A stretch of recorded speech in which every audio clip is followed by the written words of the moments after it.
الحمد لله وكفى وسلام على عباده الذين اصطفى أما بعد فأعوذ بالله من الشيطان الرجيم بسم الله الرحمن الرحيم وما تقدموا لأنفسكم من خير تجدوه عند الله إن الله بما تعملون بصير سبحان ربك رب العزة عما يصفون وسلام على المرسلين والحمد لله رب العالمين اللهم صل على سيدنا محمد وعلى آل سيدنا محمد وبارك وسلم وما تقدموا لأنفسكم من خير تجدوه عند الله إن الله بما تعملون بصير. And whatever you put forth from good for yourselves, you will find it with Allah. Verily, Allah is aware, or Allah sees all that you do. This is an ayah of the Holy Quran. It's one of the ayat of Allah subhanahu wa ta'ala. And Allah reminds us that whatever you do, whatever you put forward, whatever you put ahead of yourselves, for yourselves of good, you will find that on the Day of Judgment with Allah subhanahu wa ta'ala. And verily Allah subhanahu wa ta'ala sees everything that you do. Someone actually told me a narration from our Islamic history a few days ago, and this ayah came in my mind when I heard it. And so I thought I'd share that narration because it applies so well to this ayah, and it really highlights the principles illustrated in this ayah. Now again, this ayah reminds us and teaches us and informs us that what you put ahead of yourselves in this world, what you forego in this world and save up for the hereafter, that is with Allah subhanahu wa ta'ala. And you'll see it, your reward on that day, when Allah subhanahu wa ta'ala distributes the rewards for those people who did good. And Allah subhanahu wa ta'ala, He sees each and everything that you do. Now during the time of one of the famous Khalifas of the Islamic history, Harun al-Rashid, there was a very pious person whose name was Balol. He lived during the time of Harun al-Rashid. So it was custom at the time, during those times, that the ruler would go and spend time with the righteous people of the community. So if there was a big alim, if there was a big sheikh, if there was a big muhaddith, if there was a big mufassir, the rulers of that particular town, they used to go and spend time in the company of the ulama and the righteous and the sulaha. So Harun al-Rashid used to go and spend time in the company of Balol. Now Harun al-Rashid, he was a very exalted ruler. And Balol, Hazrat Balol, he was very simple in the way that he lived. He didn't live like a ruler, he lived like a very common person. In fact, less than the common person. He was very caught up in the remembrance of Allah subhanahu wa ta'ala. So Harun al-Rashid, he used to look at him and he used to say, the way that you live is foolish. Some of the things that you say are foolish. So one time when he visited him, he took a staff with him. Harun al-Rashid, he took a staff with him. And when he visited Balol, he said, you take this staff and you give this staff to somebody who is even more foolish than yourself. Meaning try to find anybody in the whole community that's more foolish than the things that you say. All you talk about is the akhirah and Allah and these kind of things, and you don't have any practicality. So you take this staff and you keep it with you. And try to find someone who's more foolish and more ignorant than yourself and give it to that person. So Balal, he took the staff and he kept it with him. One day Harun al-Rashid, he became very, very sick. He was very sick. In fact, he was on his deathbed. As he was lying, as his sickness became worse and worse and worse over time, Harun al-Rashid began to realize that there was no surviving this particular sickness. All the doctors of the court had been called. Many people had come to visit him. He was progressively becoming more sick, and he began to realize that this was his final sickness, and now he was about to pass away. So in that state, Hazrat Balol, he came and visited him, Harun al-Rashid. And he said to Harun al-Rashid, how are you doing? So Harun al-Rashid, he said, well, I have a very long journey that I'm about to undertake. I've become very, very sick. I don't think I'm going to recover from my sickness. I now have a very long journey that I'm about to go go forward towards, so I'm asking that you make dua for me. So Hazrat Bilal said, well, what have you prepared for this journey? So Harun al-Rashid said, well, I haven't prepared very much for this journey. Now, one thing that you should keep in mind is that during that time, the kings and the rulers, before they would go and visit someplace, if they were planning a long journey, they would send something called the Muqaddamatul Jaysh. They would send a group of people before the ruler. So let's say the ruler was planning to visit some big city.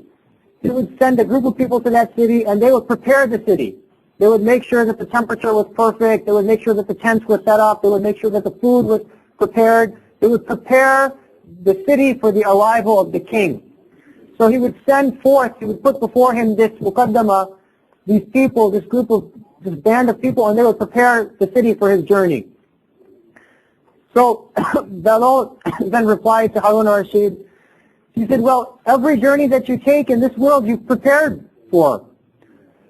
When you make all your journeys, you send forth a group of people and they prepare the land, they prepare your tent, they prepare your food. So how come it is that you haven't prepared for this big journey, the journey that you're about to take now that you're about to pass away?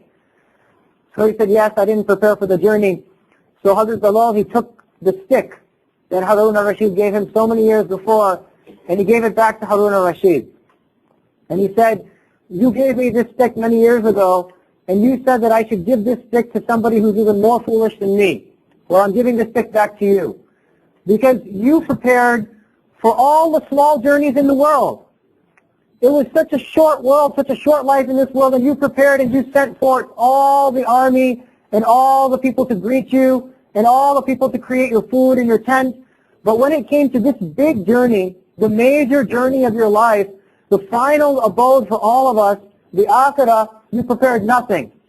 So I don't know anybody more foolish than you, so you take the stick back. And so he gave him the stick back. When he did that, Harun al-Rashid's eyes, they opened up. And he said, yes, you're exactly right. I ask Allah subhanahu wa ta'ala that He forgives me and that He make my journey forward easier. The point is that from this little narration of our history, is that whatever you put forth before Allah subhanahu wa ta'ala, that's what you will find on the Day of Judgment. All of us are taking a journey to Allah subhanahu wa ta'ala. There is not a single person in this room that will stay on this earth permanently. And we are all in a bus stop. Imagine that. All of us are sitting let's think of it as an airport. There's a big waiting lounge. And all of us are sitting in the airport. Some of us, our plane will leave in the next 5 minutes. Some of us, our plane might leave after an hour. Some people, their plane will leave after 2 or 3 or 4 hours. But there is no doubt that all of us are about to leave this world. It feels like it's a long time, but it will come tomorrow. Yesterday you were 5 years old, then you were 10, then you were 15, you finished college, you finished high school. None of it matters anymore. What do you remember from those days? How much do you really remember from 10 years ago? None of it. The only thing that remains that's going to be permanent after this world ends is the deeds that you put forth before Allah subhanahu wa ta'ala. That is our final abode. That is the true journey. That is why we are here. This ground is soil. It is our job to plant seeds in this ground, to plant the seeds of the harvest that we will reap on the Day of Judgment. We have no other purpose of being here. Now the foolish thing is that we get caught up in this world and we begin to decorate ourselves as if this world is permanent. Look, if you saw somebody, he knows he has to stay one night in a hotel room. He checks into his hotel room at 3 o'clock. If you go into his hotel room and you see him decorating the room, he's repainting the room, he's retiling the bathroom, he's putting up posters on the wall, you call him an idiot. You say, this is the most foolish person that I know. Why? Because he's going to check out of the hotel room tomorrow at 10 in the morning. Why is he decorating the whole hotel room when he's about to check out from that hotel? That's exactly our scenario in this world. This is the hotel room we are about to check out. The checkout is very close. And then we have to go to the true destination, Allah subhanahu wa ta'ala. We have to stand before Allah. And every moment of our lives will be recalled. Every single thing you did, every single thing you heard, every single thing you looked at, every single thing you walked towards, every single thing that you thought, your desires, the secrets within your heart, they will all be revealed before Allah subhanahu wa ta'ala. And on that day there will be no other hiding. There'll be no facade. Today each of us can walk in the masjid.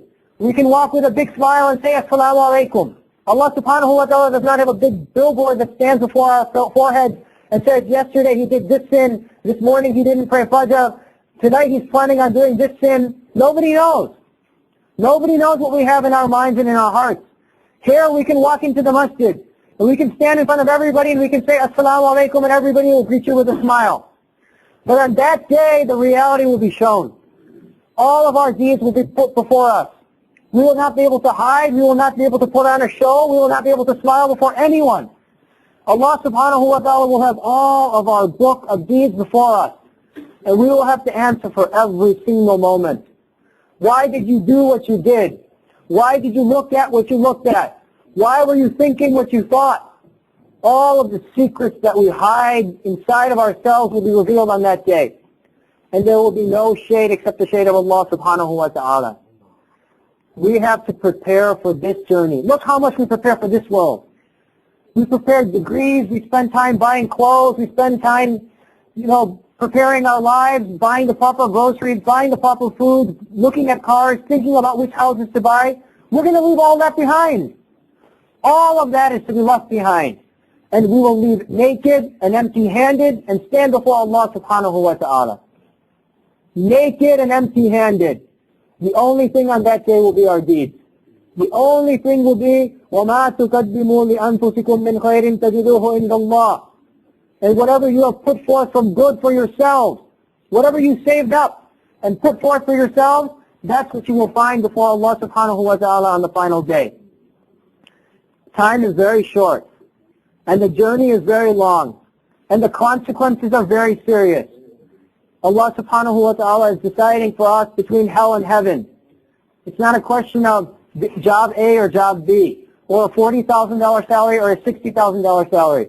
It's a question of the hellfire of Allah subhanahu wa ta'ala and the gardens that Allah subhanahu wa ta'ala has prepared for the righteous believers.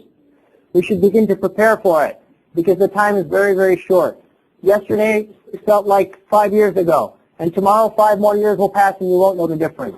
The only thing on the final day will be what you present before Allah subhanahu wa ta'ala.